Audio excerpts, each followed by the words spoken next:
আজকে অভিভাবকরা সন্তানকে ছেড়ে দিস।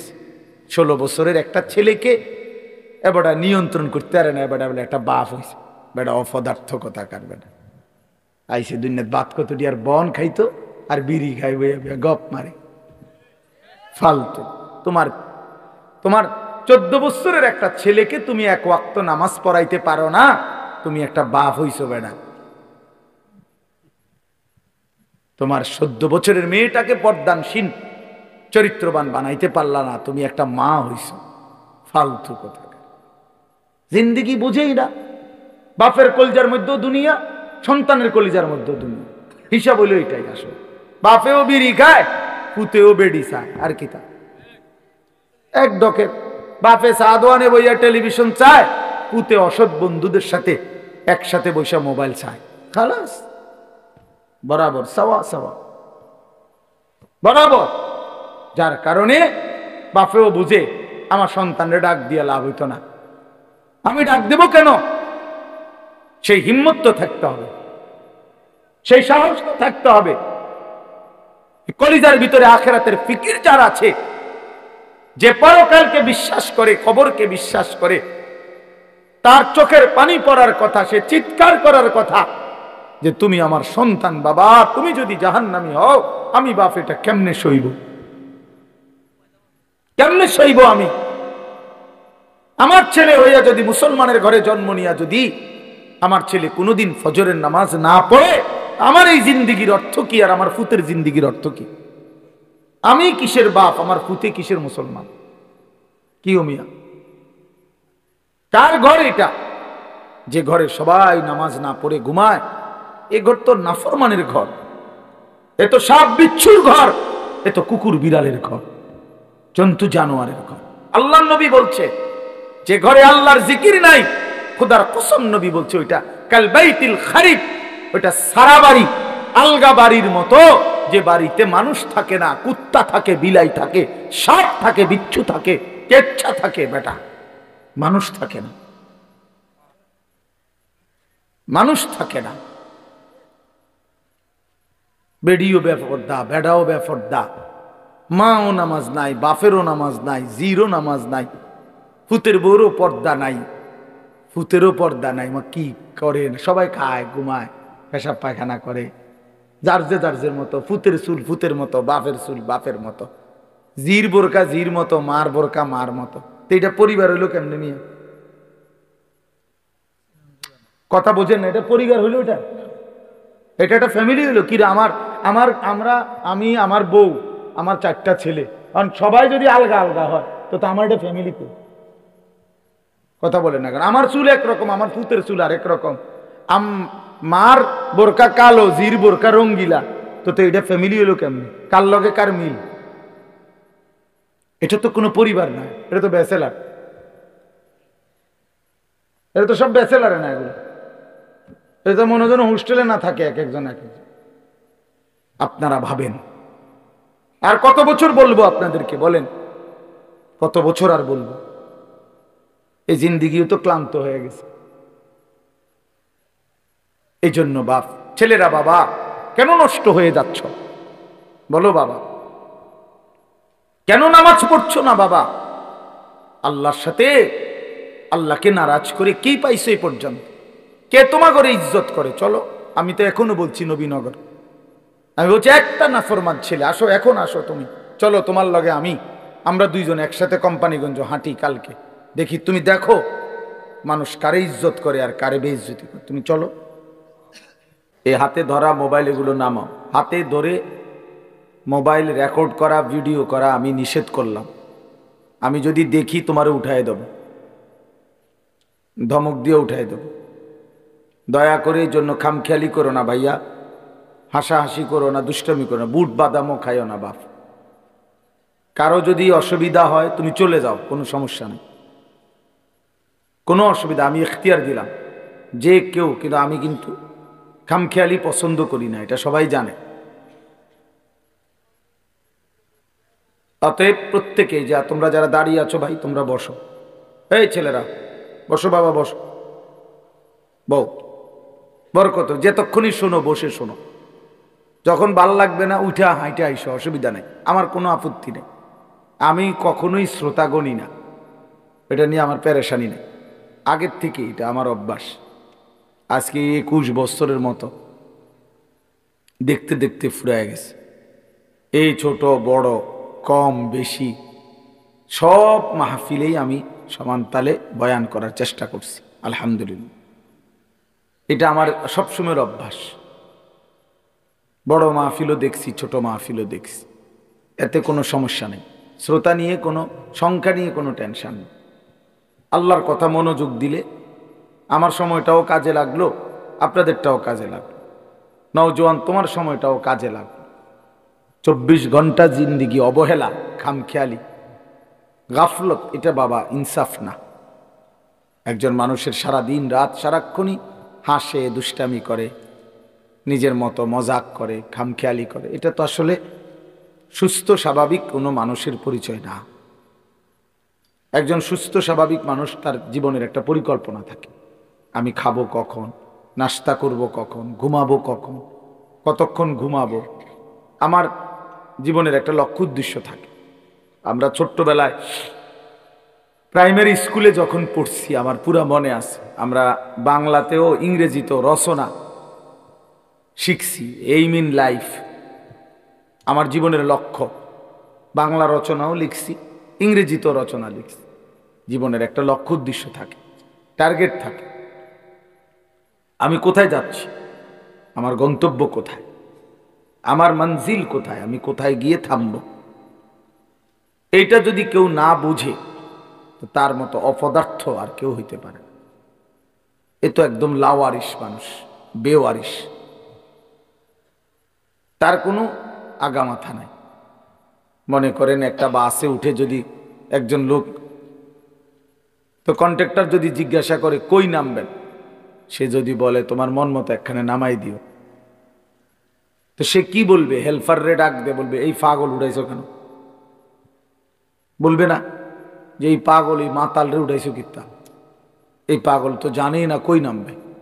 সে তো তার মঞ্জিলই চেনে না, গন্তব্যই জানে না। এজন্য যে গন্তব্য চিনে না সে পাগল, সে মাতাল। আমাদের গন্তব্য চিনা উচিত। আমরা এখন আছি হায়াতে, আমরা যাব কবরে, সেখান থেকে উঠব হাসরের মাঠে।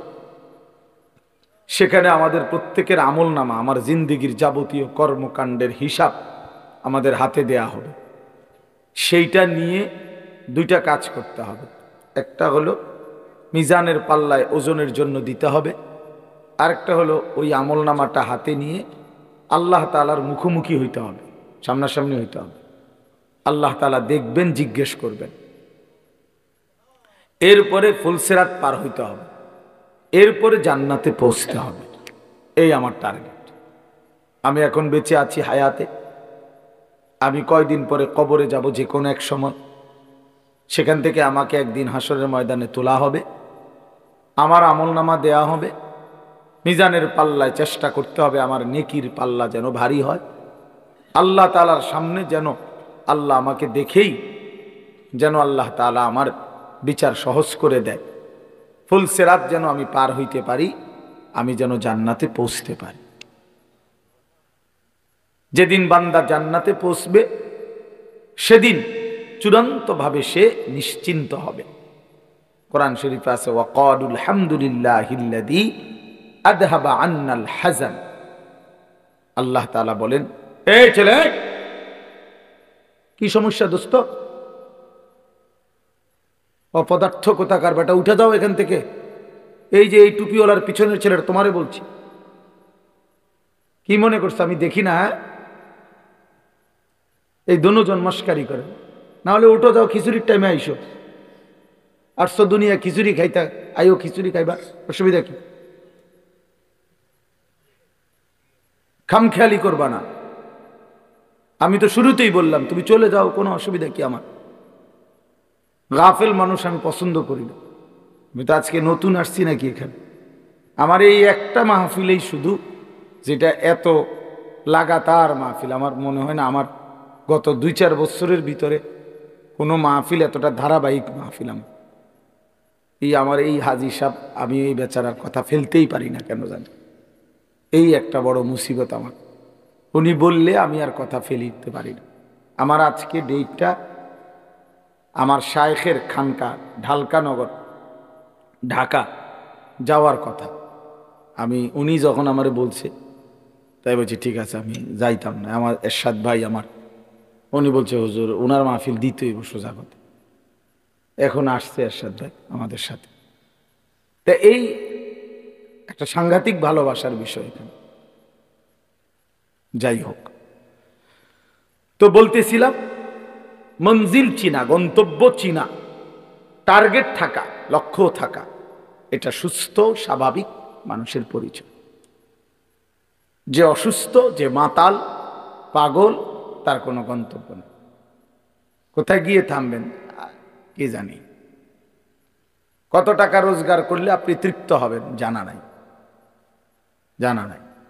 এই জন্য দুনিয়া তৃপ্ত হওয়ার জায়গা না। আমাদের মঞ্জিল, আমরা মোমেন, আমাদের ঈমান, আমাদের ঈমানের ওই পিঠে জান্নাত। আমরা মুসলমান, আমরা মোমেন, অতএব আমাদের গন্তব্য জান্নাত। মোমেনের গন্তব্য মূলত কোথায়? জান্নাত। কদ আফলাহাল মুমিনুন, আল্লাহ বলছে সমস্ত ঈমানদার সফল হয়েছে। ঈমানদার সফল, আর সেই সফলতার গন্তব্য কোথায়? আল্লাযীনা ইয়ারিসুনাল ফিরদাউসা হুম ফিহা খালিদুন। আল্লাহ বলেন নির্ধারিত কতগুলো আমল ঠিকমতো করলে আমার সেই মুমিন বান্দা উত্তরাধিকারী হবে জান্নাতুল ফিরদাউসের, এবং সেখানেই চিরস্থায়ী থাকবে। এই জন্য প্রিয় ভাই, নওজোয়ান বাবা, অল্প সময় আমরা মনোযোগ দিলে আমাদের জন্য ভালো হবে। তো আমাদের সামনে রমজান, আমাদের প্রস্তুতি রমজান। কারণ রমজান মানেই হলো আখিরাতের মাস, রমজান মানেই হলো পরকাল সাজাইবার মাস, নিজের আখিরাত সাজাবার, জান্নাত সাজাইবার মাস হলো রমজান। রমজানকে সামনে রেখে আল্লাহ পাক রব্বুল আলামিন ফেরেশতাদেরকে দিয়ে জান্নাত সাজিয়ে দেয়, নতুন করে জান্নাত সাজায় রমজানকে সামনে রেখে, জাহান্নামকে বন্ধ করে দেয়, এবং সমস্ত শয়তান দুষ্ট জিনগুলোকে শেকলে বন্দী করে দেয়। ইজা দাখালা রমাদান ফুতিহাত আবওয়াবুল জান্নাহ ওয়া গুল্লিকাত আবওয়াবুন নার ওয়া সুলসিলাতিশ শায়াতিন। নবী সাল্লাল্লাহু আলাইহি সাল্লাম বলেন, যখনই রমজান আসে তখনই আল্লাহ পাক তার জান্নাতের সব দুয়ার খুলে দেন, জাহান্নামের দরজা বন্ধ করে দেন, এবং শয়তানগুলোকে শেকলে বন্দী করে দেন। তার মানে বান্দা যেন শুধুই জান্নাতে যাইতে পারে, আল্লাহ তাআলাই কুদরতি ভাবে ব্যবস্থা করেন। এই জন্য রমজানে জান্নাতের ব্যবস্থা করতে পারে নাই, জাহান্নাম থেকে বাঁচার ব্যবস্থা করেন। রমজানেও শয়তানি শেষ হয় নাই, দুষ্টামি শেষ হয় নাই, আল্লাহর নাফরমানি ছাড়তে পারে নাই।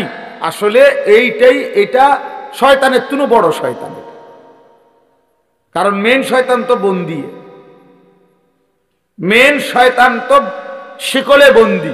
তাহলে এরপরও এইটা শয়তান রমজানের ভিতরে কেমনে নাফরমানি করে, তা আমার মনে হয় এইটা ওইটার চাইতে উপরে ডিগ্রিওয়ালা শয়তান।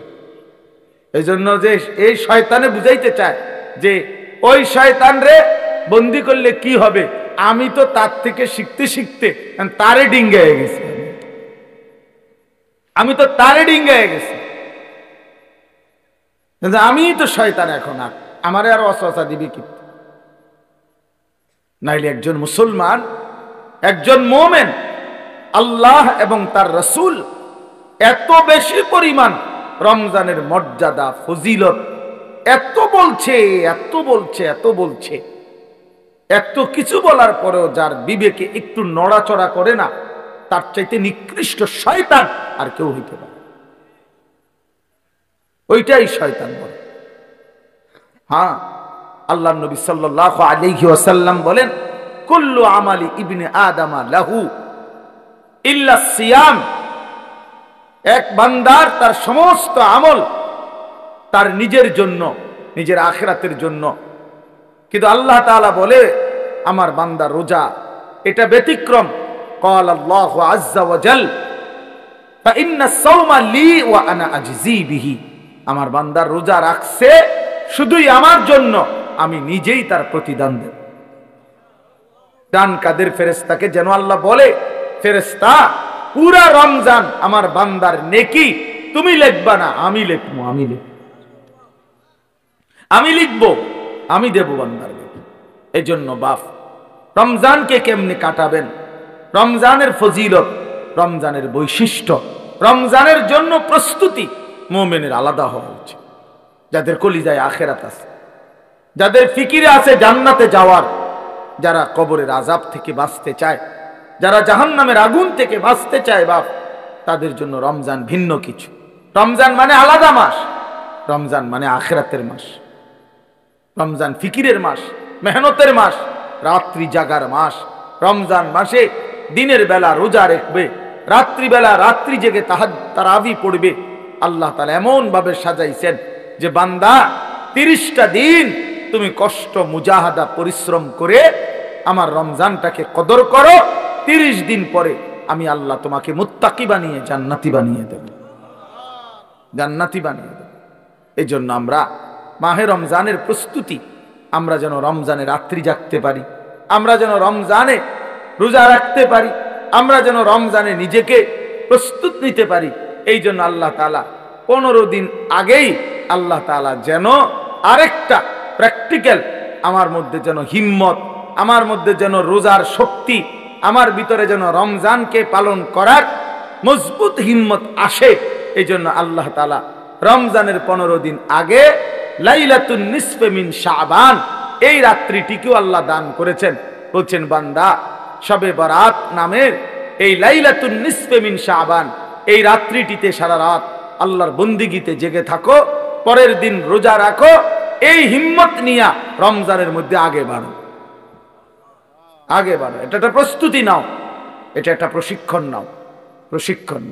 সেই রাত্রিটাও আগামীকাল আমাদের সামনে, শবে বরাত লাইলাতুন নিসফে মিন শাবান, অত্যন্ত মহিমান্বিত মর্যাদাপূর্ণ একটি রাত শবে বরাত, যেটা আমরা শব্দটা তো জানি, কিন্তু আমরা যথাযথ বন্দিগি করতে জানি না। শবে বরাত এটা আল্লাহ তাআলা আমাদের প্রিয় নবী সাল্লাল্লাহু আলাইহি ওয়াসাল্লামের মাধ্যমে আল্লাহ তাআলা আমাদের জন্য দান করেছেন। হাদিসের মধ্যে আছে হযরত মুআজ ইবনে জাবাল রাদিয়াল্লাহু তাআলা আনহু, সহিহ ইবনে হিব্বান সহ কিতাবে আছে, এবং মুহাদ্দিসিনে কেরামের বিশ্লেষণে, সব ঘরানার মুহাদ্দিসিন ওনাদের বিশ্লেষণে এই হাদিসটি সহিহ হাদিস। হযরত মুআজ ইবনে জাবাল থেকে বর্ণিত, তিনি বলেন আল্লাহর নবী সাল্লাল্লাহু আলাইহি ওয়াসাল্লাম বলেছেন, ইয়াত্তালিউল্লাহু তাআলা ইলা খালকিহি ফি লাইলাতিন নিসফি মিন শাবান ফায়াগফিরু লিজামিই খালকিহি ইল্লা লিমুশরিকিন আও মুশাহিন। নবী সাল্লাল্লাহু আলাইহি ওয়াসাল্লাম বলেন, যখনই মধ্য শাবান, শাবানের মধ্য রাত্রি আসে, অর্থাৎ এই শবে বরাত আসে, তো আল্লাহ তাআলা কুদরতি ভাবে একদম বান্দার কাছে প্রথম আসমানেই আগমন করেন, এবং আল্লাহ তাআলা এই রাত্রিতে সেই সন্ধ্যা থেকে ফজর পর্যন্ত রাতভর বান্দা আল্লাহর কাছে তওবা করে, ইস্তিগফার করে, দোয়া করে, কান্নাকাটি করে, বারবার নিজের গুনাহ মাফ চায়, আল্লাহর কাছে চোখের পানি ফেলে, তো আল্লাহ তাআলা তার কোটি কোটি বান্দাকে সারা রাত ভর মাফ করতে থাকে। ইল্লা লিমুশরিকিন আও মুশাহিন, কিন্তু কোন মুশরিককে, শিরিককারীকে মাফ করে না, কোন হিংসুক বিদ্বেষকারীকে আল্লাহ মাফ করে না। তাইলে প্রিয় ভাই বাবা, আপনাদের জন্য এটা গুরুত্বপূর্ণ, এটা বোঝা উচিত। খুব ব্যাখ্যা আমি করতে চাই না, ছোট্টভাবে প্রথম এই শবে বরাতের কথাটা এটা বলতে চাই যে শবে বরাত এটা ফার্সি শব্দ, সব অর্থ রাত, বারাত অর্থ মুক্তি, মুক্তির রাত। এই রাত্রে যেহেতু আল্লাহ তাআলা গুনাহ মাফ করে জাহান্নাম থেকে মুক্তি দেয়, এই জন্য এটাকে শবে বরাত আমাদের এই হিন্দুস্তান, এই উপমহাদেশে এটাকে বলে। আর হাদিসের ভাষায় লাইলাতুন নিসফে মিন শাবান, শাবান মাসের অর্ধরাত, মধ্যরাত, মানে মাঝামাঝি অবস্থানে। এইটা আগামীকাল সন্ধ্যায়, অর্থাৎ আরবি চাঁদের কারণে চাঁদের হিসাবে দিন শুরু হয় একটা পূর্ণাঙ্গ সন্ধ্যা থেকে। ইংরেজিতে যেমন রাত্র 12টার পরে AM শুরু হয়, মানে দিন শুরু হয় পরের দিনের, কিন্তু আপনার আরবিতে সন্ধ্যা থেকে শুরু হয়। সূর্য ডুবলেই নতুন দিন শুরু হয়, নতুন তারিখ শুরু হয়। তো আগামীকাল, আজকে তো সন্ধ্যা থেকে 14 তারিখ, তা আগামীকাল যখন সূর্য ডুববে তখনই 15 তারিখ, তখনই 15 তারিখ।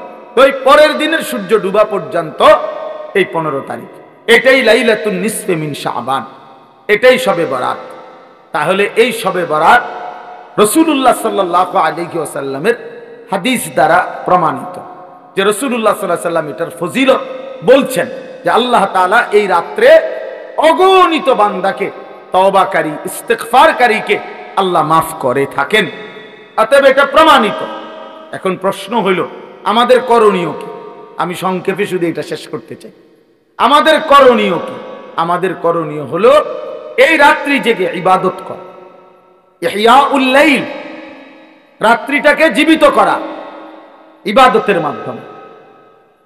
কিয়ামুল লাইল, রাত্রিটাকে দাঁড়িয়ে অর্থাৎ আল্লাহর ইবাদতের মাধ্যমে কাটানো, এটাই মূল মাকসাদ। হাদিসের বক্তব্য এটাই বক্তব্য যে রাত্রি জেগে ইবাদত করো। নবী সাল্লাল্লাহু আলাইহি ওয়াসাল্লাম বলছেন, কুমু লাইলাহা ওয়া সুমু ইয়াওমাহা, তোমরা রাত্রি জাগো আর দিনের বেলা রোজা রাখো। তাহলে আমাদের দুইটাই কাজ, একটা হলো রাত্রি জেগে ইবাদত করা, পরের দিন রোজা রাখা।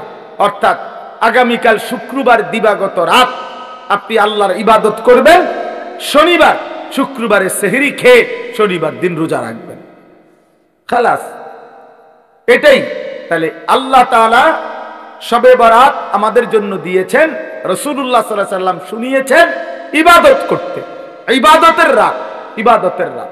আর নফল ইবাদতের ক্ষেত্রে বান্দার কাছে কোরআন সুন্নাহর এটাই বক্তব্য, এটা কোনো ফরজ ইবাদত না, এটা ওয়াজিব ইবাদত না, এটা নফল ইবাদত।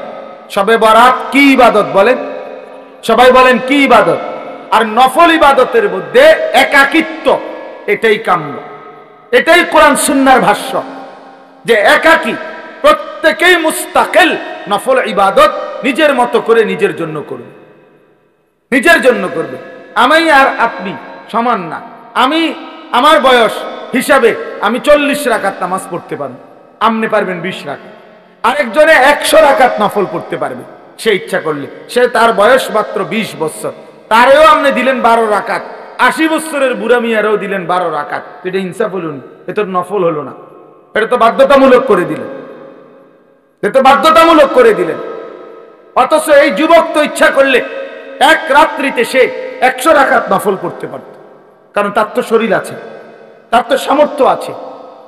আমরা কিতাবে পড়ছি, আবু ইসহাক আস-সাবিঈ এক বড় বুজুর্গ ছিলেন, উনি বলছিলেন, যুবক যৌবন কালে এমন হাজারো রাত, শত শত রাত আমার জীবন থেকে গিয়েছে, যে এই রাত্রিগুলোতে আমি এক রাকাতে পুরা সূরা বাকারা 3.5 পারার মতো পুরাটা তেলাওয়াত করে ফেলেছি, তেলাওয়াত করে ফেলেছি। হযরত উসমান রাদিয়াল্লাহু তাআলা আনহুর মতো সাহাবী এক রাকাতে পুরা মুকাম্মাল কোরআনুল কারীম এক খতম দাঁড়ায়া পড়ে ফেলছে রাত্রে। তাইলে নফল আমল সবার কি বরাবর? কথা বলেন না কেন? তাইলে আল্লাহর নবী সাল্লাল্লাহু আলাইহি সাল্লাম, ওনার স্ত্রী আম্মা জান আয়েশা, নবীজির বিবি, উনি বর্ণনা করছেন, আল্লাহর নবী সাল্লাল্লাহু আলাইহি সাল্লাম, কানা রাসূলুল্লাহ সাল্লাল্লাহু আলাইহি ওয়াসাল্লাম ইউসাল্লি বিল লাইল, রাত্রি বেলা নবীজি নামাজ পড়তেছিলেন। ফাআতালা সুজুদ, সিজদাটা লম্বা করলেন, লম্বা একটা সিজদা দিলেন। হাত্তা জানান্তু আন্নাহু কাদ কুবিজা, হযরত আয়েশা নিজে বলতেছেন, আমি ভাবলাম এত লম্বা সিজদা, না জানি নবীজি ইন্তেকাল করলেন কিনা। আর তো মাথায় উঠায় না, কখন সিজদা দিলেন, আহারে মাথায় তো তুলতেছে না। হযরত আয়েশা রাদিয়াল্লাহু তাআলা আনহা বলেন, আমি তখন নবীজি সাল্লাল্লাহু আলাইহি সাল্লামের পায়ের তালুতে পিছনে আঙ্গুল দিয়া স্পর্শ করলাম, মানে সাইলাম আর বাইচা আছে কিনা। আল্লাহর নবী সাল্লাল্লাহু আলাইহি সাল্লাম একটু পরে যখন নামাজের সালাম ফিরাইলেন তো নবীজি জিজ্ঞেস করলেন, আয়েশা তুমি কি ভেবেছো আমি তোমার উপরে কোনো জুলুম করেছি, অর্থাৎ তোমার সাথে না থেকে রাত্রিটা আল্লাহর ইবাদতে কাটায় দিছি, এতে কষ্ট পাইলা তুমি? হযরত আয়েশা বলেন, ইয়া রাসূলুল্লাহ, না, আমি কষ্টের কারণে বলি নাই, আমি মূলত ভেবেছিলাম এত লম্বা সেজদা দিছেন, না জানি আপনার ইন্তেকাল হয়েছে কিনা, এই জন্য আমার ভয় লাগছে দেখে আমি আঙ্গুলটা স্পর্শ করছি, আমার চাহিদার জন্য না, আমি আপনার পেরেশানিতে করছি। তো আল্লাহর নবী সাল্লাল্লাহু আলাইহি ওয়াসাল্লাম বললেন, আয়েশা তুমি কি জানো আজকের রাত কোন রাত? তখন হযরত আয়েশা বললেন, জানি না ইয়া রাসূলুল্লাহ, আপনি জানেন, আপনি বলেন। তো আল্লাহর নবী সাল্লাল্লাহু আলাইহি ওয়াসাল্লাম বলেন, এই আজকের রাত্রি হচ্ছে লাইলাতুন নিসফে মিন শাবান, এটাই শবে বরাত, এটা শাবানের মধ্যরাত। এই রাত্রিতে আল্লাহ তাআলা যত লোক আল্লাহর কাছে গুনাহ মাফ চায়, তওবা করে, আল্লাহ তাদেরকে মাফ করে থাকে। যত লোক আল্লাহর কাছে দয়া ভিক্ষা করে তো আল্লাহ তাআলা তাদের উপরে দয়া করে, দয়া করে। তাইলে আল্লাহর নবী সাল্লাল্লাহু আলাইহি সাল্লাম এত লম্বা সেজদা দিবেন যে নবীর বিবি উনি পর্যন্ত ভয় পাচ্ছিলেন যে ইন্তেকাল করলেন কিনা। তাইলে নফল ইবাদত একটা লক্ষণীয় কথা বোঝেন, শুনতেছেন আপনারা? আরে ভাই বুঝতেছেন আপনারা? আপনার ইনসাফে কি বলে যে আমার বিবি, আমি নামাজ পড়তেছি, আজকের রাত্রি এত গুরুত্বপূর্ণ, কিন্তু উনি উনার বিবিকেও, অর্থাৎ এতটা আলাদা যে একত্রে না, তুমিও বসো, তুমি আমরা দুজন মিল্লা গড়ি ধরো, তুমিও 15 মিনিট সেজদা দিবা, আমিও 15 মিনিট সেজদা দিমু, তুমিও আধা ঘন্টা লাগাইয়া নামাজ পড়বা, আমিও আধা ঘন্টা লাগাই পড়ব, এরকম কথা বলছেন এখানে। তাইলে বোঝা গেল নফল ইবাদত প্রত্যেকের শরীর স্বাস্থ্য সামর্থ্য অনুপাতে প্রত্যেকের জন্য আলাদা আলাদা, প্রত্যেকের জন্য কি বলেন না, আলাদা আলাদা আলাদা আলাদা আলাদা আলাদা।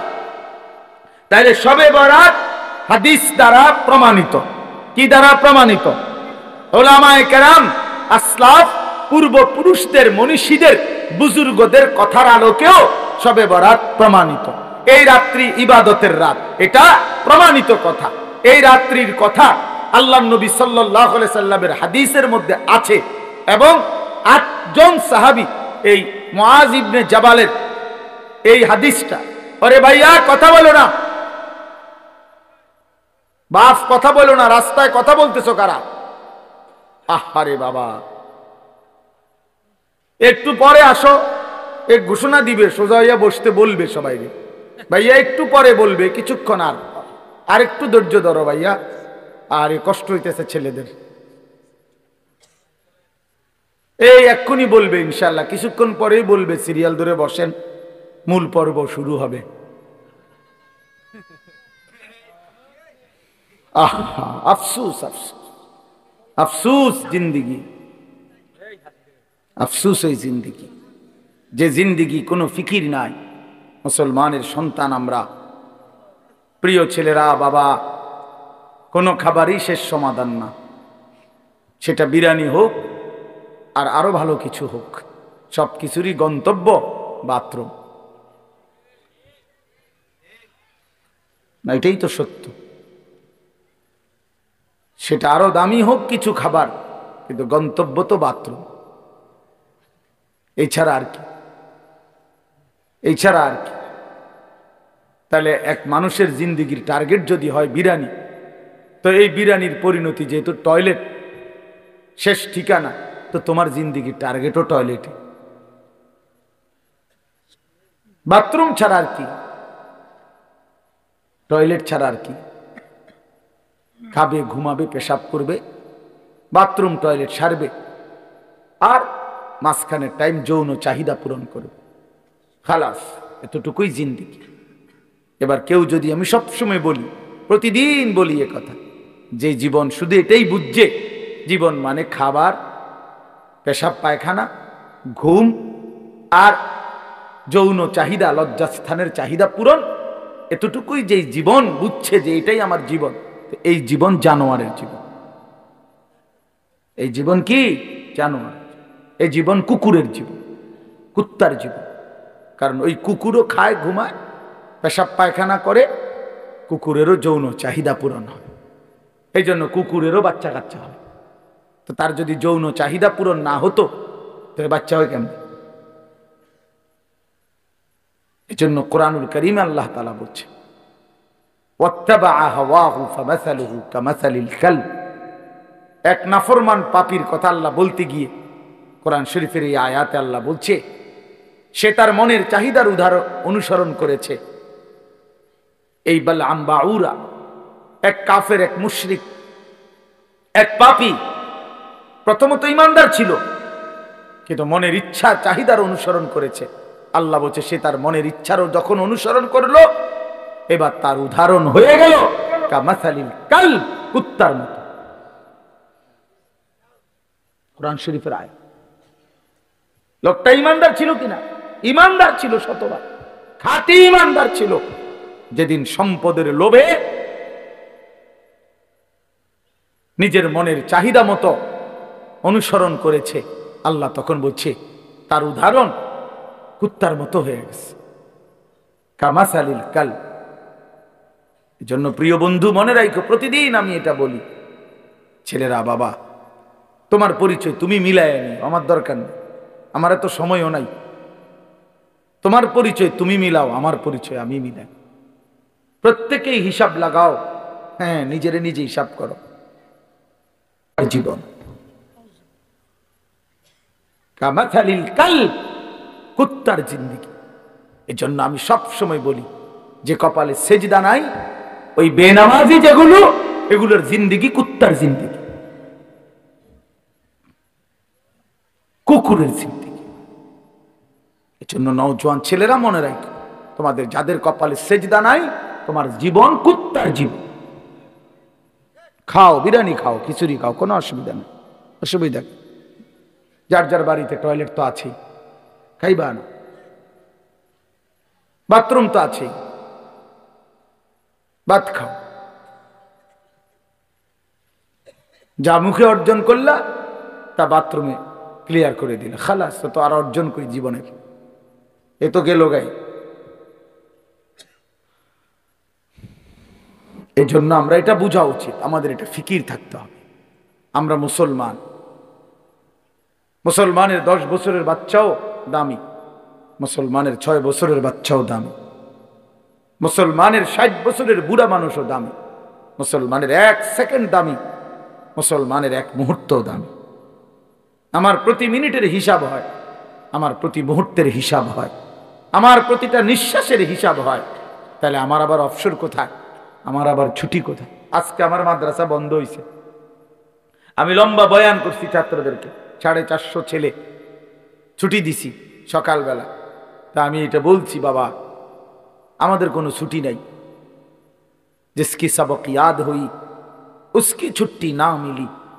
আমাদের বুজুর্গরা এটা বলে, যারা আখিরাতের সবক মুখস্থ হইছে, যে কলিজার মধ্যে এটা মুখস্থ হইছে যে আমারে মরতে হবে, আমারে জান্নাতে যাইতে হবে, আমারে কবরের আযাব থেকে মুক্তি পেতে হবে, জাহান্নামের আযাব থেকে মুক্তি পেতে হবে, তার আবার ছুটি কিসের? আমি ছুটি কাটাইলে হবে না, আমারে বাড়িতে থাকলেও ফজরের নামাজ পড়তে হবে, মাদ্রাসায় থাকলেও পড়তে হবে, বাজারে থাকলেও পড়তে হবে, বিমানে থাকলেও পড়তে হবে। আমার আবার ছুটি কি? আমার কোনো শুক্রবার নাই, আমার কোনো 21শে ফেব্রুয়ারি নাই, আমার কোনো 16ই ডিসেম্বর নাই, আমার কোনো 26শে মার্চ নাই, আমার কোনো ছুটি নাই। আমার প্রতিদিনই ডিউটি, আমার নামাজ প্রতিদিনই, আমি হালাল পথে চলতে হবে প্রতিদিনই, আমার চরিত্র হেফাজত করতে হবে প্রতিদিনই, কারণ আমার কলিজার মধ্যে এটা বুঝে আইছে যে আমার আখিরাত আছে, আমার পরকাল আছে, আমাকে মরতেই হবে। অতএব জিসকি সবক ইয়াদ হই উসকি ছুটি না মিলি। যার সবক ইয়াদ হইছে মানে আখিরাতের পড়া মুখস্থ হইছে, আখিরাত কলিজার মধ্যে ঢুকছে, তার আবার ছুটি নেই, তার ছুটি নেই। ছুটি হলো নাফরমানের, যে মনে করছে আমি এখন মুক্ত স্বাধীন, আমার আব্বা যেহেতু আমার কিছু বলে না, আমি নারী দেখতে থাকি, আমার মা যেহেতু আর কিছু বলে না, আমি এখন ছবি দেখতে থাকি, আমার গ্রামবাসী কেউ আমারে ডাকে না। তোমারে কেউ ডাকে না বাবা, তোমার চুল জানোয়ারের মতো, তোমার চুল বেঈমানের মতো, তুমি পেশাব করে টয়লেটে ঢিলা কুলুক টয়লেট পেপার ব্যবহারের গুরুত্বও নাই, পাক নাফাকের ধার ধারণা। নিজের মাকেও দেখো, মানুষের বেডিরেও দেখো, আপন বোনকেও দেখো, রাস্তার মেয়েকেও দেখো। আহ, ওই দেখেন, ওই ওরা ওই কথা বলতেছে। মানে কিছু ছেলে থাকে অসভ্য, যে শক্ত অসভ্য, মানে এটা একবারে শক্ত। কিছু ছেলে এত নিকৃষ্ট বেয়াদব যে তার কথা হইল, আমি হুজুর জীবনেও কারো কথা শুনি না, আমনেরটারে হঠাৎ করে শুনি না কি করব। হ্যাঁ হ্যাঁ, বাস্তবতা এটা।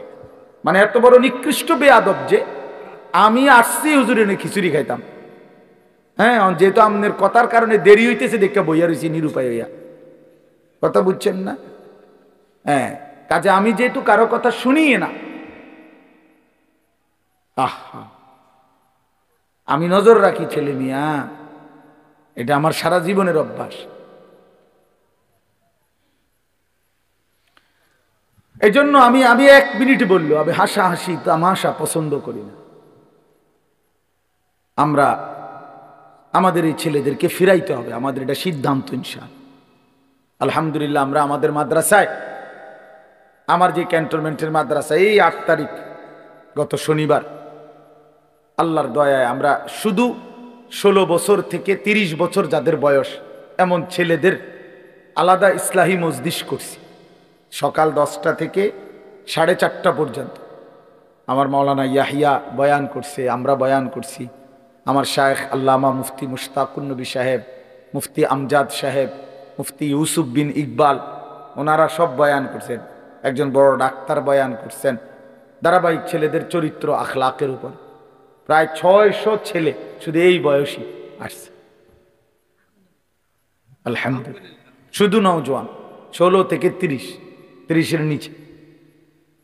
এবং আমরা আরো বড় স্বপ্ন আছে ইনশাআল্লাহ। তো বললাম যে এটা আমার ইচ্ছা, আমার ছেলেরা বদলাইতে হবে আল্লাহর দয়া, ছেড়ে দেওয়ার কোনো সুযোগ নেই। আজকে অভিভাবকরা সন্তানকে ছেড়ে দিচ্ছে। 16 বছরের একটা ছেলেকে এবারে নিয়ন্ত্রণ করতে পারে না। এবারে বলে একটা বাপ হয়েছে, বেটা অপদার্থ কথা কার বেটা আইসে দুনিয়াত বাত কতটি আর বন খাইতো আর বিড়ি খাইবে, গপ মারে ফালতু। তোমার 14 বছরের একটা ছেলেকে তুমি 1 ওয়াক্ত নামাজ পড়াইতে পারো না, তুমি একটা বাপ হইছো বেটা। তোমার 14 বছরের মেয়েটাকে পর্দানশীল চরিত্রবান বানাইতে পারলা না, তুমি একটা মা হইছো। ফালতু কথা, জিন্দেগি বুঝেই না। বাপের কলিজার মধ্যেও দুনিয়া, সন্তানের কলিজার মধ্যেও দুনিয়া, হিসাব হইল এটাই আসলে। বাপেও বিড়ি খায়, পুতেও বেডি চায়, আর কি তা এক ডকের। বাপে সাদওয়ানে বইয়া টেলিভিশন চায়, পুতে অসৎ বন্ধুদের সাথে একসাথে বৈশা মোবাইল চায়। খালাস, বরাবর সাওয়া সাওয়া বরাবর। যার কারণে বাপেও বুঝে আমার সন্তানরে ডাক দিয়ে লাভ হইতো না, আমি ডাক দেব কেন? সেই হিম্মত তো থাকতে হবে, সেই সাহস তো থাকতে হবে। কলিজার ভিতরে আখিরাতের ফিকির যার আছে, যে পরকালকে বিশ্বাস করে, কবরকে বিশ্বাস করে, তার চোখের পানি পড়ার কথা, সে চিৎকার করার কথা যে তুমি আমার সন্তান বাবা, তুমি যদি জাহান্নামী হও, আমি বাপ এটা কেমনে সইব, কেমনে সইব আমি? আমার ছেলে হইয়া যদি মুসলমানের ঘরে জন্ম নিয়া যদি আমার ছেলে কোনোদিন ফজরের নামাজ না পড়ে, আমার এই জিন্দিগির অর্থ কি? আর আমার ফুতের জিন্দিগির অর্থ কি? আমি কিসের বাপ, আমার ফুতে কিসের মুসলমান? কি ও মিয়া, কার ঘর এটা? যে ঘরে সবাই নামাজ না পড়ে ঘুমায়, এ ঘর তো নাফরমানের ঘর, এ তো সাপ বিচ্ছুর ঘর, এ তো কুকুর বিড়ালের ঘর, জন্তু জানোয়ারের ঘর। আল্লাহ নবী বলছে যে ঘরে আল্লাহর জিকির নাই, খোদার কসম নবী বলছে ওইটা কাল বাইতিল খারিব, ওইটা সারা বাড়ি, আলগা বাড়ির মতো, যে বাড়িতে মানুষ থাকে না, কুত্তা থাকে, বিলাই থাকে, সাপ থাকে, বিচ্ছু থাকে, কেচ্ছা থাকে, বেটা মানুষ থাকে না, মানুষ থাকে না। বেডিও বেফরদা, বেড়াও বেফরদা, মাও নামাজ নাই, বাপেরও নামাজ নাই, জিরো নামাজ নাই, ফুতের বউরও পর্দা নাই, ফুতেরও পর্দা নাই। মা কি করে? সবাই খায়, ঘুমায়, পেশাব পায়খানা করে, যার যে যার মতো। ফুতের চুল ফুতের মতো, বাপের চুল বাপের মতো, জির বোরকা জির মতো, মার বোরকা মার মতো। তো এটা পরিবার হইলো কেমনে মিয়া? কথা বোঝেন না, এটা পরিবার হইলো? এটা এটা একটা ফ্যামিলি হইলো কি? আমার আমার আমরা আমি, আমার বউ, আমার 4টা ছেলে, কারণ সবাই যদি আলগা আলগা হয় তো তো আমার এটা ফ্যামিলি তো। কথা বলেন না কেন? আমার চুল একরকম, আমার পুতের চুল আরেক রকম, মার বোরকা কালো, জির বোরকা রঙ্গিলা, তো তো এটা ফ্যামিলি হইলো কেমনে? কার লগে কার মিল? এটা তো কোনো পরিবার না, এটা তো ব্যাচেলার। এটা তো সব ব্যাচেলারে না, এগুলো এটা তো মনে যেন হোস্টেলে না থাকে এক একজন এক একজন। আপনারা ভাবেন আর কত বছর বলবো আপনাদেরকে? বলেন কত বছর আর বলবো? এই জিন্দিগিও তো ক্লান্ত হয়ে গেছে। এই জন্য বাপ ছেলেরা, বাবা কেন নষ্ট হয়ে যাচ্ছ? বলো বাবা, কেন নামাজ পড়ছো না বাবা? আল্লাহর সাথে আল্লাহকে নারাজ করে কি পাইছো এই পর্যন্ত? কে তোমার ঘরে ইজ্জত করে? চলো, আমি তো এখনো বলছি নবীনগর, আমি বলছি একটা নাফরমান ছেলে, আসো এখন, আসো তুমি, চলো তোমার লগে আমরা দুইজন একসাথে কোম্পানিগঞ্জ হাঁটি কালকে, দেখি, তুমি দেখো মানুষ কারে ইজ্জত করে আর কারে বেইজ্জতি করে। তুমি চলো, আমারে বাদ দাও, একজন মাদ্রাসার তালিবে এলেম, ঠিক আছে, আমার ওয়াজ অনেক মোবাইলে আছে, আমার মানুষে সিনে, ঠিক আছে, বাদ দাও, আমারে বাদ দাও। আমি একজন তালিবে এলেম দেই, একজন মাদ্রাসার ছাত্র দেই যে নামাজ পড়ে, অথবা মাদ্রাসার ছাত্র বাদ দাও, এলাকার যেই ছেলেটা নামাজ পড়ে, স্কুলের হোক, আরে তোমার মতো যারা নামাজ পড়ো না, নাফরমান, একসাথে হাঁটো, চলো, দেখো মানুষ কাকে সম্মান করে।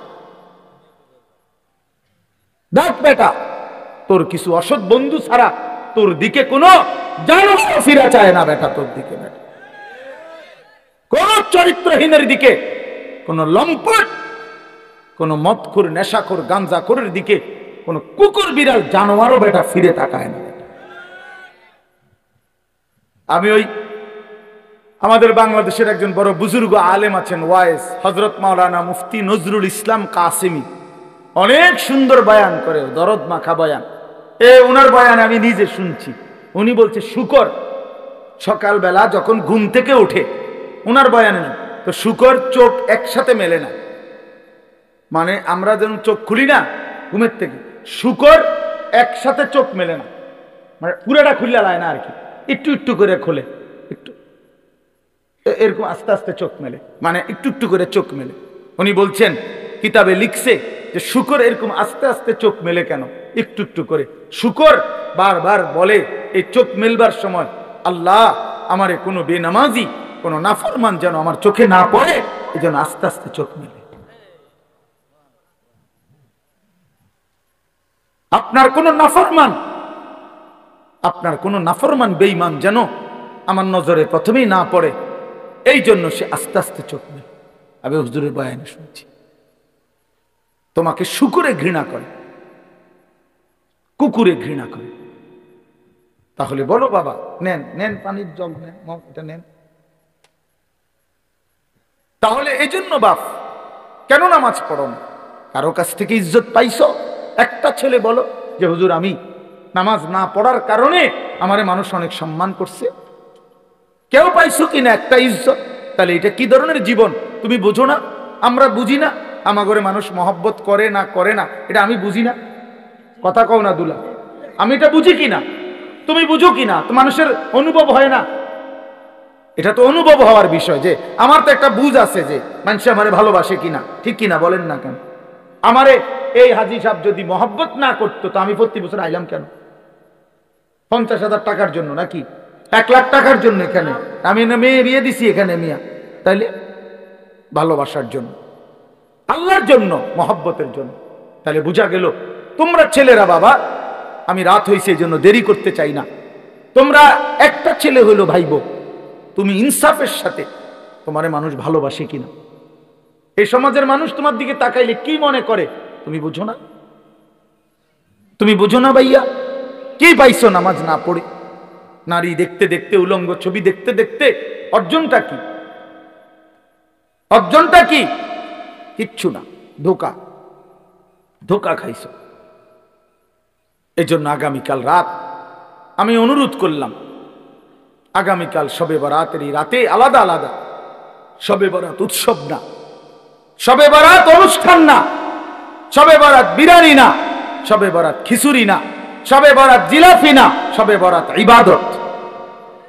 কথা বলেন কি? সবাই বলেন কি? এটা ইবাদত বেটা, ইবাদতের জন্য, নফল বন্দেগীর জন্য। প্রত্যেক বছর আপনারে এশার নামাজের পরে 2 ঘন্টা প্রতি বছর শবে বরাতে আপনারে 2 ঘন্টা দইরা একবারে লাফাইয়া আপনারে ওয়াজ করে সুর দিয়া গাইয়া দুইল্লা বুঝাইলাম শবে বরাত। যে বুঝছেননি? হ্যাঁ বুঝছে, ঠিক ঠিক ঠিক কিনা? ঠিক ঠিক ঠিক ঠিক কিনা? কিটা ঠিক কিনা? বুঝছে শবে বরাত, বুঝছে। তা হুজুর এবার মুনাজাত দিয়া দেন, সবারই 4টা জিলাপি দিয়া দেন, শবে বরাত বুঝছে, ওটা বাইর দিয়ে শুয়ে লাইছে। তা আপনারা তো যে 30 বছর ধরে প্রত্যেক বছর এসার পরে শবে বরাত এটা বুঝাইতেই আছে, তা আপনি অনও বুঝছেন না? এটা এখনো বুঝছেন না? আপনি আমল করবেন তাহলে কোন বছর শুরু করবেন? কোন বছর? আপনারা প্রত্যেক বছরে ওয়াজে কইতে বিড়া। আমার কথাটা বুঝছেন নি আপনি? আপনি এটা বুঝছেন না, তো এটা না বুঝার কি আছে? বলেন চাচা, এটা না বুঝার কি আছে? সহজ কথা, যে সন্ধ্যা থেকে নিয়ে ফজর পর্যন্ত আপনি আল্লাহর ইবাদত করবেন, ঠিক আছে না কথা? কতক্ষণ জিকির করবেন, কতক্ষণ তেলাওয়াত করবেন, কতক্ষণ বারবার দোয়া করবেন, বারবার 2 রাকাত, একবার 4 রাকাত, একবার 12 রাকাত, একবার 6 রাকাত, আবার কাঁদেন, আবার দোয়া করেন, প্রয়োজনে একটু বিশ্রাম করেন, রাত্রিবেলা সেহরি খান, তাসবিহ পড়েন, আল্লাহর কাছে দফায় দফায় দোয়া করেন। বান্দা, নবীজি বলছে, উম্মত দোয়া করে কখনো ক্লান্ত হইও না। দোয়া করতে করতে দেখ কইছি হুজুর একবারে লম্বা করে বিস্তারিত সব কইয়া লইছি আল্লাহরে। না না, আল্লাহ বলছে, বান্দা বারবার বলো, বারবার বলো, বারবার বলো, বারবার বলো। তুমি বলবা যতবার, আমি শুনবো ততবার, আমি শুনবো ততবার। তুমি বলতে থাকো, তুমি বলতে থাকো। ফাওয়াল্লাহি লা ইয়ামাল্লাল্লাহু হাত্তা তামাল্লু। আল্লাহর নবী বলেন, বুখারীর হাদিস, আল্লাহর কসম উম্মত, তোমরা চাইতে চাইতে ক্লান্ত হয়ে পড়বা, আল্লাহ দিতে দিতে ক্লান্ত হবে না। আল্লাহ ক্লান্ত হয় না, তুমি বলতে থাকো। তাহলে সারা রাত প্রত্যেকে মসজিদে, বারান্দায়, ঘরে, আপনার যেমন সুবিধা হয়, যার যেমন সুবিধা হয়, যে যেখানে যতক্ষণ কুলায়, সবাইরে বরাবর করার কি দরকার? বরাবর করার কি দরকার? বয়স্ক মানুষের শরীরের সক্ষমতা আর জওয়ানের সক্ষমতা বরাবর। তাইলে তাইলে এই জন্য আপনাদের ছেলেরা তোমাদের কাছে বাবা অনুরোধ করছি, সবাই না বুঝলে অসুবিধা নাই, একজন যদি বুঝো তো তোমার জন্যই আমি বললাম, নিজের ফিকির করো বাবা, গুনাহ থেকে ছাড়ো বাপ। জীবনটা সুন্দর না করলে আমরা মরেই যাব, এটাই সত্য। কত কিশোর, কত নওজোয়ান বাবা কবরে চলে গেছে বাপ। তুমি নিশ্চিত তোমার এই জওয়ানি থাকবে না, 3 অবস্থা হবে, হয় তুমি বৃদ্ধ হয়ে যাইবা, নয়তো রোগ, কোনো বড় সড়ো কোনো রোগ আইসা তোমারে দুর্বল করে দিবে, আর নয়তো মৃত্যু এসে তোমারে থামাই দিবে। তুমি এক অবস্থার উপরে 30 বছর থাকবা না, তুমি এক অবস্থার উপরে 20 বছর থাকবা না বন্ধু। হয় রোগ আক্রান্ত হইয়া যাইবা, নয়তো বৃদ্ধ হইয়া যাইবা, আর নয়তো কবরে চলে যাইবা। তোমাকে ছেড়ে দিতে হবে দুনিয়া, তোমাকে এই জওয়ানি ছেড়ে দিতে হবে। এই জন্য আমি অনুরোধ করছি, প্রত্যেকটা নওজোয়ান আগামীকালকে রাত্রে জাগার সিদ্ধান্ত নাও। বলো ইনশাআল্লাহ, তোমার মতো করে দিনে প্রয়োজনে একটু ঘুমায় নাও, দিনের বেলা জোহরের পরে আসরের আগে একটু বিশ্রাম করে নাও, কোনো অসুবিধা নাই। রাত্রি যাতে জাগা যায়, মানে রাত্রি একটু বেশি জাগবার আশায় দিনে একটু বিশ্রাম করে নেয়। মানুষ বড় পরিশ্রম করার আগের থেকে তো প্রস্তুতি নিয়ে নেয়।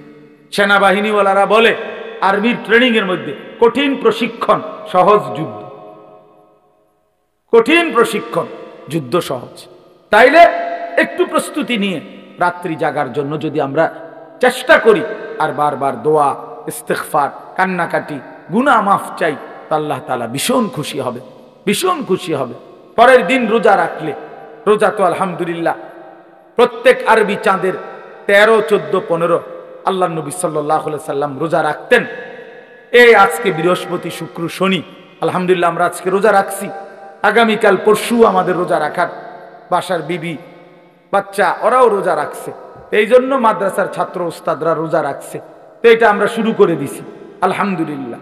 এই জন্য বললাম রোজা রাখার চেষ্টা করলে মাহে রমজান আমাদের সামনে, আল্লাহ তাআলা বড় বেশি মহব্বত করে বলছে, বান্দা রমজান কদর করলে আমি ওয়াদা দিলাম 1 মাসে আমি তোমাদেরকে মুত্তাকি বানিয়ে জান্নাতি বানিয়ে দেব। জান্নাতি বান্দা আমি জান্নাত দিতে চাই, বান্দা আমি জান্নাত দিতে চাই। আল্লাহ তাআলা কোরআনে কতভাবে বলছে, কতভাবে যে আমার বান্দা আমি জান্নাত দিতে চাই, তুমি নেও বান্দা। ওয়াসারিউ ইলা মাগফিরাতিম মির রাব্বিকুম ওয়া জান্নাতিন, আল্লাহ বলে আমার বান্দা জলদি আসো, আমার থেকে মাগফিরাত নাও এবং আমার জান্নাত নাও। ধরো বান্দা ধরো, আমি দিতে চাচ্ছি তোমার। আল্লাহর নবী সাল্লাল্লাহু আলাইহি সাল্লাম বলছে, হাসরের ময়দানে আল্লাহ জাহান্নামে ফেলে দেওয়ার পরেও ফেরেশতাকে আবার বলবে, ফেরেশতারা আখরিজু মিনান নার মান কানা ফি কলবিহি মিসকালু হাববাতিন মিন খারদালিন মিন ঈমান। আল্লাহ বলবে ফেরেশতারা, এই যে জাহান্নামে যাদেরকে ফেলছো ওদের ভিতরে আবার তালাশ করো, যদি আমার এমন একজন বান্দাও পাও যার দিলের মধ্যে 1 বিন্দু সরিষার দানা পরিমাণ ঈমান বাকি আছে, তো তাকেও জাহান্নাম থেকে তুলে আমার জান্নাতে দিয়ে দাও। কি পরিমাণ আল্লাহ পাক জান্নাত দিতে চায়। আমরা হাদিসে পড়ছি, আল্লাহর নবী সাল্লাল্লাহু আলাইহি সাল্লাম বলছেন, 2 ব্যক্তিকে আল্লাহ তাআলা জাহান্নাম থেকে উঠাবে, জাহান্নাম থেকে তুলে আনবে, তুলে আইনা মাঝখানে জান্নাত এবং জাহান্নামের মাঝখানে খালি জায়গায় রাখবে। রাখবার পরে মানে বসাইবার পরে, একবারে হাদিস এটা, বসাইবার পরে আল্লাহ আবার বলবে ওই 2 জনকে, যাও জাহান্নামে আবার ঝাঁপ দাও, মানে আবার যাও জাহান্নামে যাও। তো একজন এক দৌড়ে জাহান্নামের দিকে যাই, এই জাহান্নামে ঝাঁপ দিবে, আর আরেকজন আস্তে আস্তে হাইটা হাইটা 2 কদম হাঁটে আর পিছন দিকে আবার তাকায়, আবার 2 কদম হাঁটে পিছন দিকে তাকায়, এইভাবে একটু একটু করে হাইটা হাইটা জাহান্নামে গিয়া পড়বে। তো আল্লাহ তাআলা আবার 2 জনকে উঠাবে, এই 2 জনকে উঠাইয়া প্রথম জনরে বলবে, তুমি এরকম দোদ দিয়া জাহান্নামে পড়ে গেলা কেন? সে বলবে, মাওলা জীবনভর আমি আপনার নাফরমানি করেছি, আপনার কথা মানি নাই বলেই তো আমি জাহান্নামী হয়েছি। আজ যখন আপনি আমারে জাহান্নাম থেকে তুলে ওই মাঝামাঝি জায়গাতে রাখছেন, রাইকা আবার যখন কইছেন জাহান্নামে যাইতে, পড়তে, লাফ দিতে, এটাও তো আপনার একটা হুকুম। চিন্তা করছি জীবনে কোনো হুকুম না মাই নেই তো জাহান্নামী হইলাম, তা আজকে একটা হুকুম মানি, আর এই জন্য আপনার হুকুম মানার জন্য জাহান্নামে গিয়ে লাফ দিলাম। আল্লাহ বলেন, আমিও তোকে মাফ করে দিলাম, যা জান্নাতে। এইবার আল্লাহ তাআলা বলবে দ্বিতীয় জনকে, তুমি এরম করলা কা, তুমি কি তা জানে পিছে পিছে কি চাইলা? তো সে বলবে, মাওলা আমি তো জাহান্নামী, আমার আযাব তো হচ্ছিলই, তো আপনি যখন আমারে জাহান্নাম থেকে তুলে এই খালি জায়গায় আইনা বসাইলেন, আমি ভাবছি আপনার মায়া লাগছে, আমারে দয়া করবেন, আমি মনে করছি আমারে মাফ করে দিছেন বা মাফ করে দিবেন, এই জন্য উঠাইয়া আনছে। এখন আবার যখন আমারে জাহান্নামেই পড়তে কইছেন, যেন আমি একটু একটু আগাইয়া পিছন দিকে চাই, আপনি কোনো ডাক দেননি আমরে,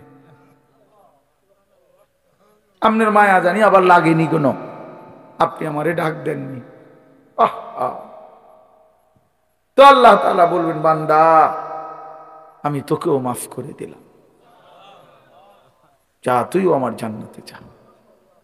এইভাবে আল্লাহ তাআলা বান্দাকে মাফ করতে চায় বাপ।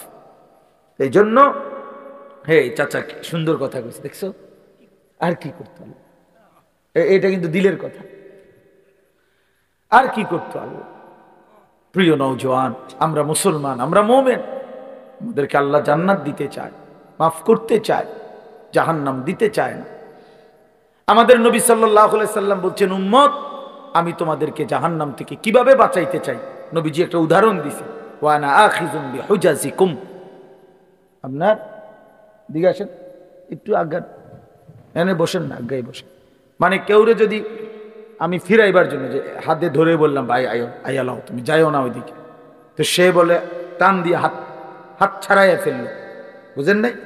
তাহলে আমি তারে বললাম যে ভাই কাঁধে হাত দিয়ে, ভাই ভাই ভুল করো না, আগুনের দিকে যাইও না, আও তুমি ফিরে আসো।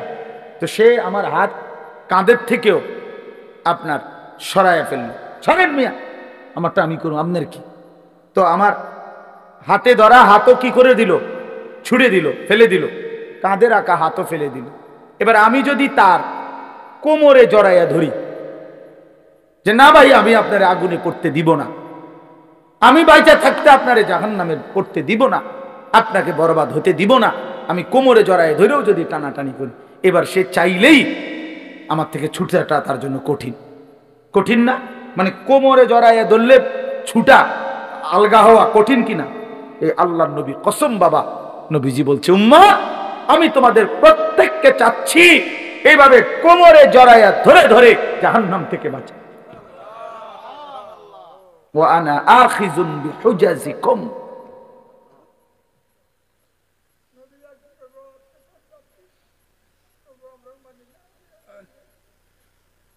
ওয়া আনা আখিযুন বিহুজাজিকুম, আমি তোমাদেরকে কোমরে ধরে ধরে আমার এক এক উম্মতকে জাহান্নাম থেকে বাঁচাইতে চাইছি।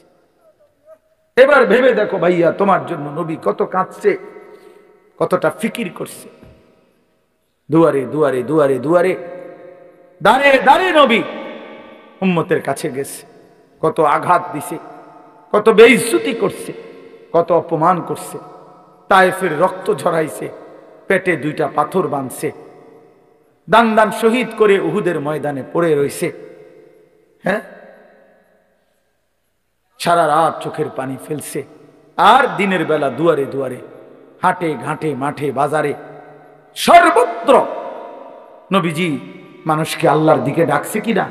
কভি আরশ পর, কভি ফরশ পর, কভি উনকে দর, কভি দর বদর, গমে आशिकी तेरा शुक्रिया, मैं कहां कहां से गुजर गया, कभी हो रास्तों में तन्हा, कभी हो गुरूद सहरा, मैं जुनू का हम सफर हूं, मेरा कोई घर नहीं है। নবী যেন এটা বলতেন, কখনো উপরে কখনো নিচে, কখনো অন্যের দ্বারে, কখনো দুয়ারে দুয়ারে। আল্লাহর রাস্তায় প্রতিটা দুঃখ বেদনা, প্রতিটা আঘাত, মাওলা তোমার শুকরিয়া, তোমার জন্যই সয়েছি। গমে আশিকি তেরা শুকরিয়া, কাহা সে গুজার গায়া, তবু আমি কই থেকে কই চলে গেছি, কোত্থেকে কই ফেরি করছি। কভি রাস্তু মে তনহা, কখনো রাস্তায় একাকী ছিলাম, একাই বলে গেছি। কভি হো গুরুদে সাহারা, কখনো মরুভূমিতে একাকী হাঁটতে থাকছি, যদি আমার এক উম্মত আল্লাহর দিকে ফিরে আসে।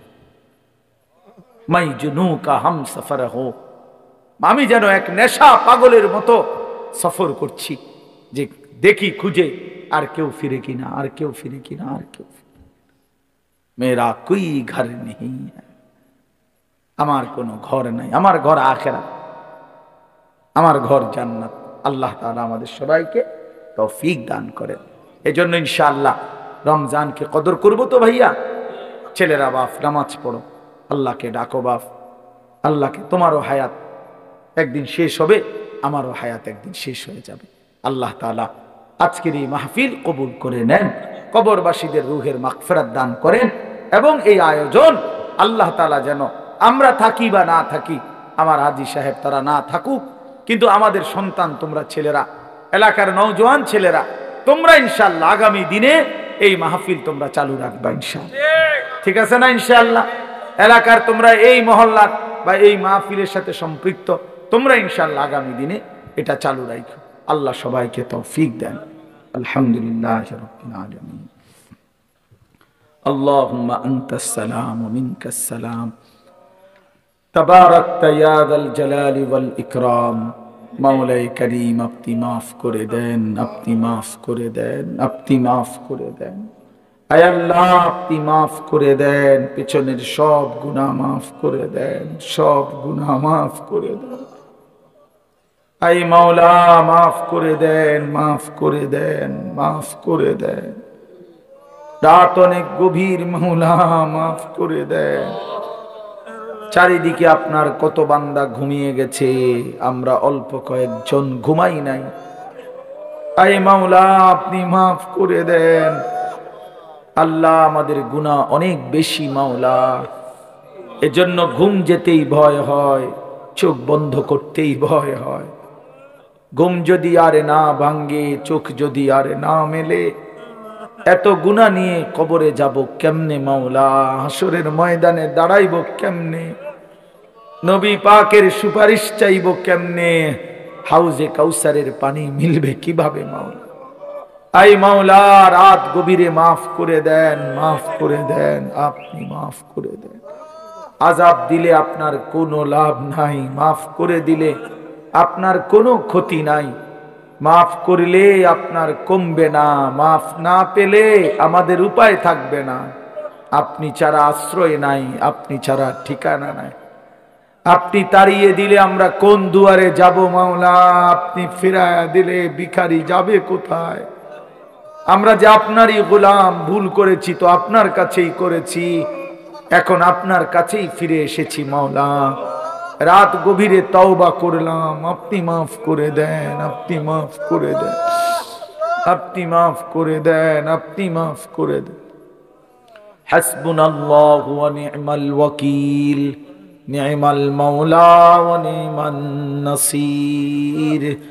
লা ইলাহা ইল্লা আনতা সুবহানাকা ইন্নী কুনতু মিনাজ জালিমিন, ইন্নী কুনতু মিনাজ জালিমিন।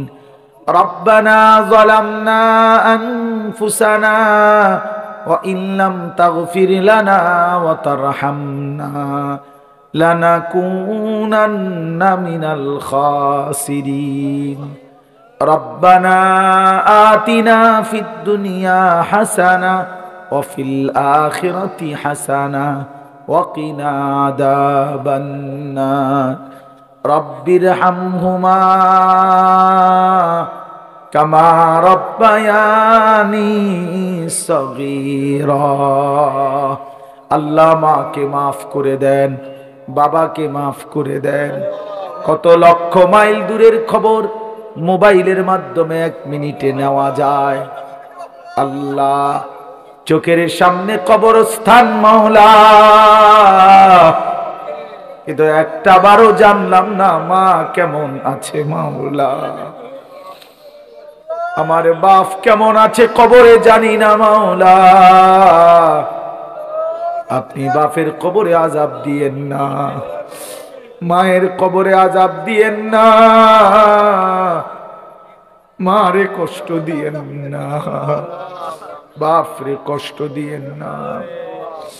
আব্বা আমার কবর নূরে নূরে ভরপুর করে দেন, আব্বা আমার কবরের আযাব মাফ করে দেন। আল্লাহ, সমস্ত কবরবাসীদেরকে মাফ করে দেন, কিয়ামত পর্যন্ত কবরের আযাব মাফ করে দেন, কবরগুলোকে জান্নাতের টুকরা বানিয়ে দেন, কবরে আর জান্নাতে সংযোগ করে দেন। আমরা যারা বেঁচে আছি আমাদেরকে ঈমান আমল দান করেন, ইজ্জত আফিয়ত দান করেন, তাকওয়া তাহারত দান করেন, হিম্মত ইস্তেকামত দান করেন, সেজদাওয়ালা কপাল বানিয়ে দেন, কাঁদনেওয়ালা চোখ বানিয়ে দেন, জিকিরওয়ালা জবান বানিয়ে দেন, মোহব্বতওয়ালা দিল বানিয়ে দেন, বন্দিগিওয়ালা জিন্দিগি বানিয়ে দেন। আল্লাহ, আগামী জীবন কাজে লাগাবার তৌফিক দেন। আল্লাহ, কলিজার সবটুকু দিয়ে ফরিয়াদ করি, রমজান পর্যন্ত হায়াত ভিক্ষা দেন। রমজান দেখা যায় মাওলা, রমজান শোনা যায় মাওলা, আপনি রমজান পর্যন্ত হায়াত দেন। রমজানকে সামনে রেখে এতটা কাছে এনে কবরে দিয়েন না, আপনি বঞ্চিত কইরেন না, মাহরুম কইরেন না। আল্লাহুম্মা বারিক লানা ফি রাজাব ওয়া শাবান ওয়া বাল্লিগনা রমাদান ওয়া বাল্লিগনা রমাদান ওয়া বাল্লিগনা রমাদান। আল্লাহ, আমার বাবা চাচাদেরকে মাফ করে দেন, আমার জওয়ান যুবক ছেলেগুলোকে মাফ করে দেন।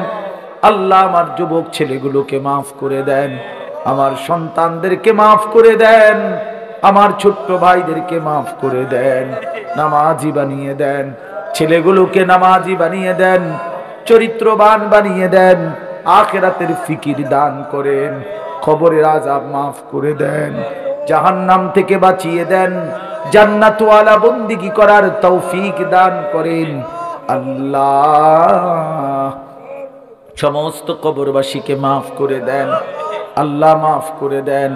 যে যাকে হারিয়েছি মাওলা, প্রত্যেকের কবরবাসীকে মাফ করে দেন, মাফ করে দেন। আমরা যারা বেঁচে আছি আমাদেরকেও মাফ করে দেন। এই মাহফিল কানা কবুল করে নেন, আগামী দিনও কায়েম দায়েম করে দেন আল্লাহ। আমরা থাকি বা না থাকি, মাহফিল যেন টিকে যায়, মাহফিল যেন থেকে যায় আল্লাহ। অসুস্থ বিমারি যারা শিফা করে দেন, কামাই রুজিতে হালাল বরকত দান করেন আল্লাহ। আমার হাজী সাহেবকে কবুল করে নেন আল্লাহ, আমার মুর্শিদ ভাইকে কবুল করে নেন, আমার আলম ভাইকে কবুল করে নেন আল্লাহ। বাকিদের অনেকেরই নাম তো আমি মনে নাই, কিন্তু চেহারায় তো চিনি মাওলা। বছরের পর বছর এই মানুষগুলো আমারে ভালোবাসে মাওলা, আমি এদের ভালোবাসার কোনো মূল্য দিতে পারি নাই আল্লাহ। আল্লাহ হাফেজ আলেম সন্তানদেরকে বানিয়ে দেন, অসুস্থ বিমারি যারা শিফা করে দেন, প্রত্যেকের কামাই রুজিতে হালাল বরকত দান করেন। বিদেশের জমিনে প্রবাসে যারা আছে আল্লাহ, সহি সালামতে নিরাপদে রাইখেন মাওলা। এই মাহফিলে যতজন দান সদকা করেছে সকলকে কবুল করেন, প্রত্যেকের নেক মাকসাদ পূরণ করে দেন। যে যত মাকসাদে দোয়া চেয়েছে সকলকে আল্লাহ কবুল করেন, মনসুর করেন, মনসুর করেন আল্লাহ। আমার দেশকে নিরাপদ করে দেন, আমার জমিনকে নিরাপদ করে দেন। সারা পৃথিবীর মজলুম মুসলমানদেরকে বিজয় দান করেন। ফিলিস্তিনের মুসলমানকে বিজয় দেন, গাজার মুসলমানকে বিজয় দেন, ইসরায়েলের ইহুদি বেঈমানদেরকে ধ্বংস করে দেন আল্লাহ। শেষ মুহূর্তে একটা আখেরি ফরিয়াদ আছে, দিলের একটা শেষ তামান্না আছে, এই চোখে কাবার কালো গিলাফ দেখতে দিয়েন, মদিনার সবুজ গম্বুজ দেখতে দিয়েন, একজনকেও বঞ্চিত কইরেন না। কাবা না দেখিয়ে কবরে নিয়েন না, মদিনা না দেখিয়ে কবরে নিয়েন না আল্লাহ। আল্লাহ আল্লাহ আল্লাহ আল্লাহ আমারই মাফ করে দেন, আমারই মাফ করে দেন আল্লাহ। আমার মাদ্রাসা কবুল করে নেন আল্লাহ, আমার মাওলানা ইয়াহইয়াকে কবুল করে নেন, হাফেজ ইরশাদকে আপনি কবুল করে নেন আল্লাহ। আমার বন্ধুদেরকে কবুল করে নেন, দোস্ত আহবাবদেরকে কবুল করে নেন। রব্বির হামহুমা কামা রব্বায়ানি সগীরা। আল্লাহ আগামীকাল শবে বরাত, আল্লাহ আপনি আমাদেরকে রহমত মাগফিরাতের এই রাত জাগার তৌফিক দেন, রমজানের বন্দিগি করার তৌফিক দেন আল্লাহ, ছেলেগুলোকে কদর করার তৌফিক দেন। সুবহান রাব্বিকা রব্বিল ইজ্জাতি আম্মা ইয়াসিফুন ওয়া সালামুন আলাল মুরসালিন ওয়ালহামদুলিল্লাহি রাব্বিল আলামিন। সুযোগ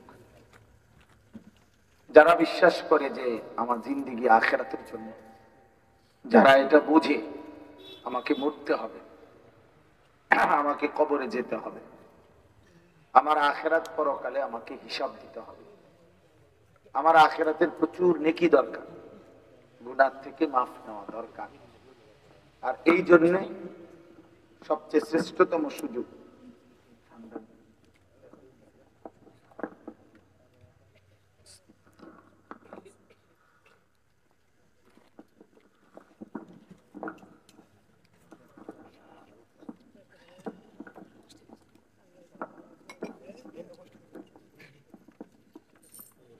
এই মুহূর্তে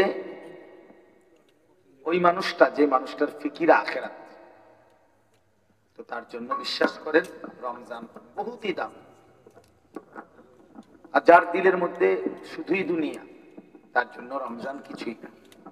রাত আসে দিন আসে, রাত যায় দিন যায়, সে তার স্বাভাবিক গুনাহ নাফরমানি দুনিয়ার ব্যস্ততা নিয়েই পড়ে থাকে। কিন্তু একজন মুমিন হিসাবে, মুসলমান হিসাবে বাস্তবিক অর্থে এটা উচিত আখিরাতের ফিকির করা। একজন মুসলমানের জীবনের মূল অর্থই হলো আখিরাত। আখিরাত ভুলে গেলে মুমিনের জীবনের কোনো অর্থ থাকে না। দোস্ত, সবাই মনোযোগ দাও।